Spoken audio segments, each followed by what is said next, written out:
Assalamualaikum warahmatullahi wabarakatuh. Waalaikumsalam warahmatullahi wabarakatuh. Sahabat beriman, kita jumpa lagi bersama saya Tung. Alhamdulillah kali ini kita akan membahas beberapa masalah-masalah tentang penyakit.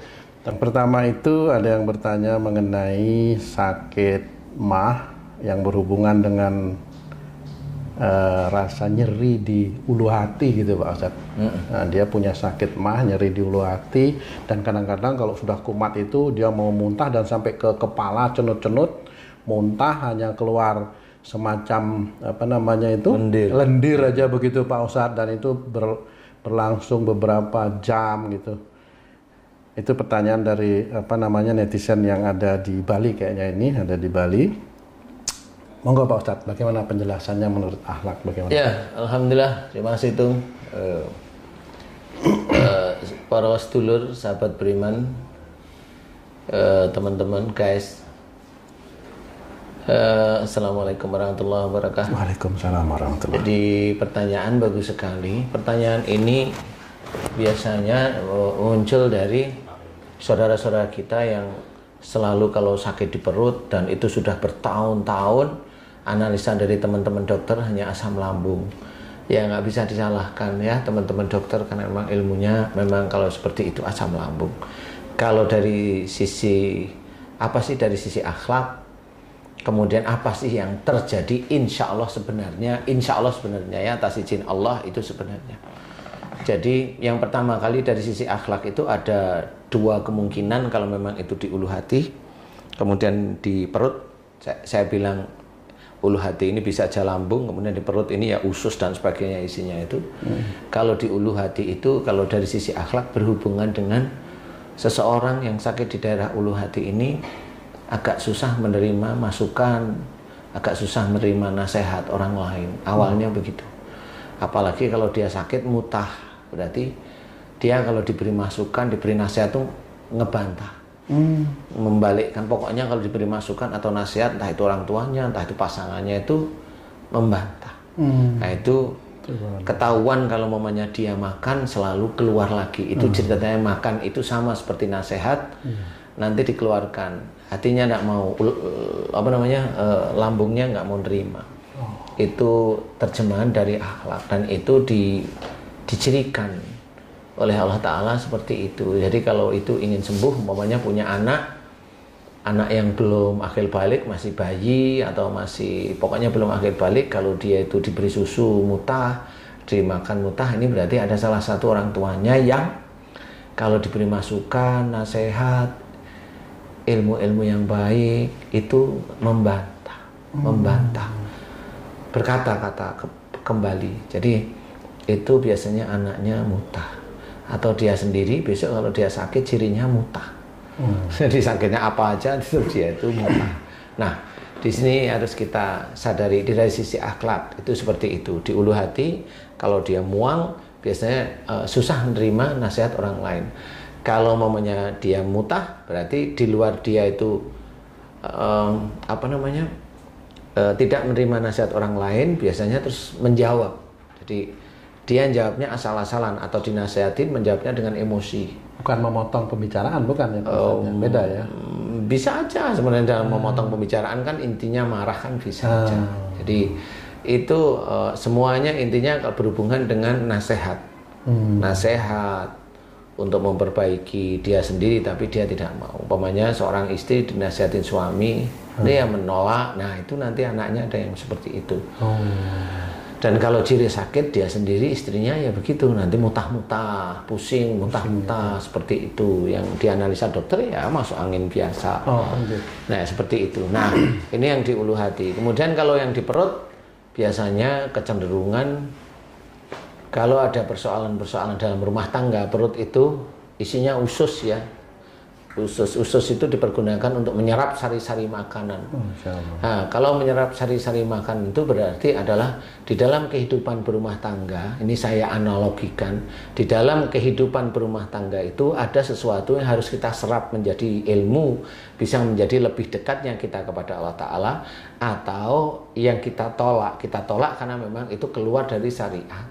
Ya, contoh umpamanya kita punya istri, omongannya itu tidak kurang baik atau senengannya ngerasanin orang atau ini, nah itu kita tolak dengan cara tolak, bukan dimarahin tapi hentikan bicaramu, mah, yang, bu, dek dan sebagainya, hentikan, kamu nggak boleh ngomong seperti itu, menolak namanya. Dan menolak tapi memperbaiki. Jadi intinya adalah kita harus menolak. Nah itu ciri dari usus. Tetapi ciri dari usus itu menyerap. Mana yang manfaat diserap, dijadikan energi nantinya, dijadikan ya ada mineral, ada macam-macam itu. Kemudian kalau yang tidak manfaat dikeluarkan melalui feces ya, apa namanya itu, kotoran ya, feces. Jadi itu sama di perut. Jadi kalau ada seseorang sakit di daerah perut, insya Allah berhubungan dengan emosional di dalam mencikapi kehidupan berumah tangga. Ini khususnya yang sudah berumah tangga. Tapi kalau orang ini belum berumah tangga, dia itu perutnya sakit, berarti dia hobinya kalau ada persoalan di dalam rumah tangga, entah itu dengan ibu, entah itu dengan ayahnya, dia selalu emosional. Nah, itu melalui perbuatan atau hanya melalui mendengarkan nasihat atau masukan aja bisa menyebabkan sakit di daerah perut dan lambung itu, Pak? Bisa. Yang pertama kan dia hanya menolak itu kan membantah. Tapi kemudian kalau dalam ini sudah, nasihatnya sudah, kemudian dia marah-marah, ngomel, nah itu kan di perut nanti. Jadi nggak cuma di lambung. Jadi itu di perut posisinya. Nah di sini kalau dia ngomel, kemudian jengkel seharian, nggak mau ngomong sama orang tuanya, nah ini kan sudah di perut, bukan di lambung. Sudah di perut, jadi tidak bisa mencerna bahwa kalau dia sebagai seorang anak harus mendengarkan pembicaraan, omongan, nasihat orang tua, dia nggak bisa. Jadi menyerap itu nggak bisa, sehingga itu insya Allah nanti sakitnya rata-rata di perut, di perut rata-rata. Kalau momennya dia di ulu hati sakit, berarti dia sendiri susah menerima masukan atau nasihat dari orang tuanya atau dari pasangannya, seperti itu. Nah, apapun dari itu Pak Ustadz ya, apapun nasihatnya ya Pak? Apapun nasihatnya sebenarnya. Kalaupun umpamanya seorang tua kita itu memberikan nasihat salah, ya nggak usah dilawan, diemin aja dulu, diemin dulu, kemudian kita yang istighfar, jangan sampai emosi, kemudian kita muji Allah dengan bertasbih, biarin aja orang tua seperti itu. Nanti suatu ketika orang tua nanti biasanya kalau dia orang tua baik, dia akan tanya, saya tadi salah nggak saya ngomong, nah itu baru diperbaiki. Jadi ada orang tua yang seperti itu, kalau udah umpamanya anaknya itu diem, nunduk, itu kan kelihatan bahwa anaknya itu tidak menerima tetapi tidak juga melawan. Nah orang tua pasti bertanya, pasti dalam hatinya ada, nanti dia akan bertanya. Biasanya seperti itu, orang tua yang peka itu seperti itu. Nah pada waktu nanti dia bertanya, ada yang salah tadi? Ya maaf ya Pak, maaf ya Mah, baru diceritain tadi Papa ngomong begini atau tadi Mama ngomong seperti ini. Mohon maaf tadi ngomongnya keliru, di hadapan Allah salah, maaf ya. Saya terpaksa memberikan nasihat gitu. Nah itu kan orang tua seneng namanya. Nah inilah masuk ke dalam ku anfusakum wa ahlikum naro. Jadi kita harus pahami bahwa di sekitar kita banyak sekali hal yang kita kerjakan bisa. Ini dari sisi akhlak. Nah kalau dari sisi tidak akhlak, ini banyak sekali yang masuk itu. Jadi kalau di ulu hati, bisa aja dia dulunya sering ke orang pinter minum air putih. Itu yang di luar akhlak. Itu di luar akhlak ya, minum air putih. Atau dia baca-baca amalan yang memang tidak ada tuntunan. Sebenarnya tidak ada tuntunan, dia baca. Nah biasanya kalau momennya mengganjal, biasanya momennya di sini ada para guys nih, para teman-teman beriman nih.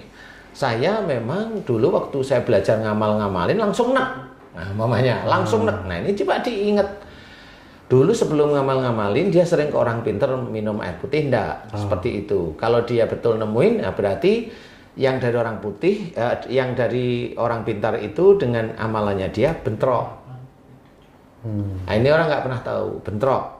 Atau dia nggak pernah ke orang pinter, tetapi orang tuanya nggak taunya dulu kakeknya atau buyutnya orang pinter, jadi ilmunya ada di darah ulu hati. Nah itu bisa aja bentrok dengan amalan dia. Seperti itu kalau di ulu hati. Di luar umumnya dia sebenarnya bukan tipikal orang yang gampang emosional kalau diberi nasihat loh ya, ini beda loh ya. Berarti ada unsur yang seperti itu.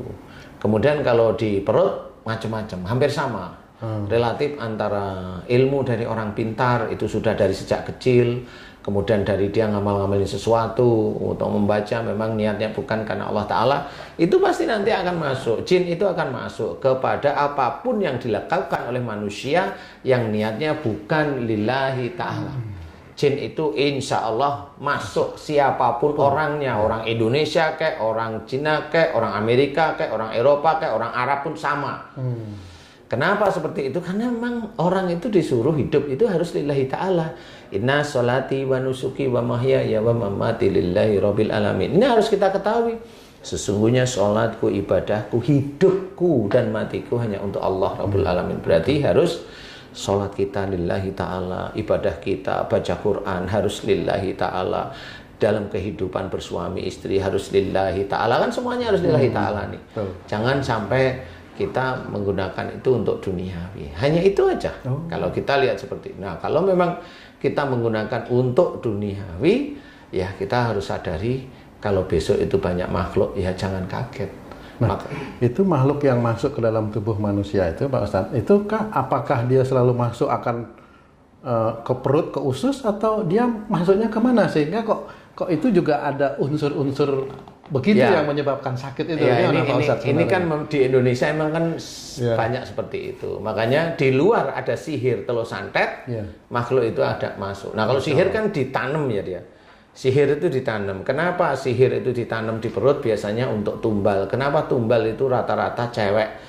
Karena kalau tumbal itu cewek, biasanya nanti berhubungan dengan anaknya dia yang nanti akan dikorbankan. Masya Allah. Jadi kalau tumbal laki-laki ada, tapi sangat jarang sekali. Rata-rata pasti cewek.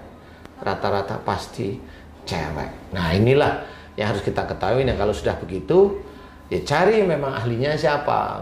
Cari memang ahlinya siapa. Kalau memang udah bertahun-tahun nggak bisa, berbulan-bulan nggak bisa, di ini nggak bisa, ya sudah, memang rata-rata orang-orang tersebut memang nggak tahu isinya apa. Nah, ini yang harus kita ketahui, bahwa rata-rata tumbal itu di perut. Biasanya mendesak ke daerah ulu hati. Jadi ada sesuatu di perut, kemudian kalau ada orang itu bilang ada yang naik di ulu hati, nah berarti itu jelas bukan penyakit fisik.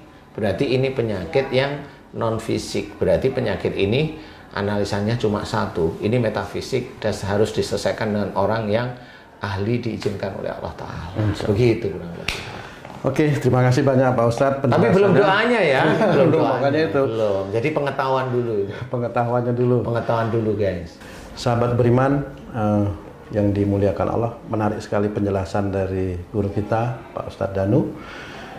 Pak Ustadz Danu mengatakan ada tumbal. Yang biasanya tumbal itu masuk di daerah perut yang nantinya akan bisa memberikan penyakit yang bertahun-tahun kepada kita. Kita akan bahas tumbal iku kaya opo. Ikuti terus sahabat beriman. Assalamualaikum warahmatullahi wabarakatuh. Waalaikumsalam warahmatullahi wabarakatuh.